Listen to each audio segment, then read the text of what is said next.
So obviously, I mean, I think anytime we're talking about business, we're talking about like strategy and we're talking about niching down. So you found your niche, which is essentially probably one of the hardest parts of figuring out what to do in business.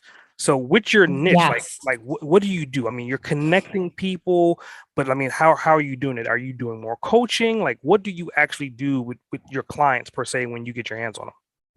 I love that question. So I myself have done executive coaching my entire career, preparing executives for talking to Wall Street investors and analysts.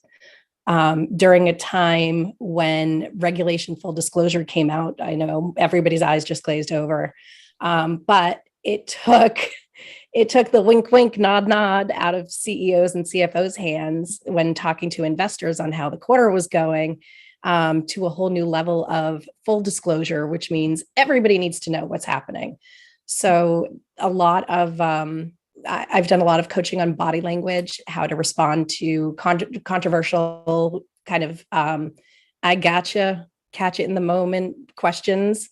And there's a lot of nuance and intuition that goes into my former career in investor relations.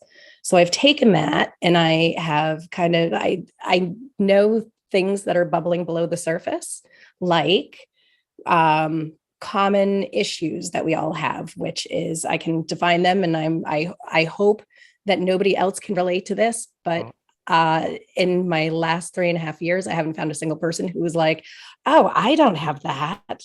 Lack of self-confidence, fearing failure, feeling that you're an imposter or that you're going to be found out for not being as successful as you actually are, negative mindset. There are all these things that are inside bubbling around.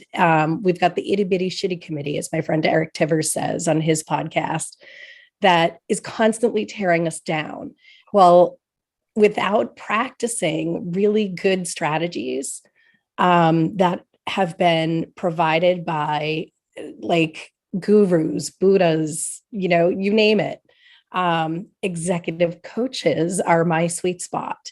They're the folks who know how to help infuse positive mindset and teach us how to build and maintain self-confidence.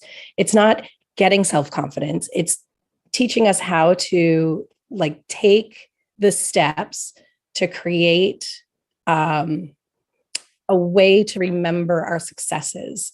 So when we make a mistake, because we're human after all, we don't live in the mistake. We don't live in what we see as failure. Instead, we live in the feeling of success and we're able to forgive ourselves. I So mean, that's really very it's interesting. thanks. Thanks. I literally create a space Mhm, for experts in their own right mhm. to teach right now mid to late career women how to get over something that might be holding them back.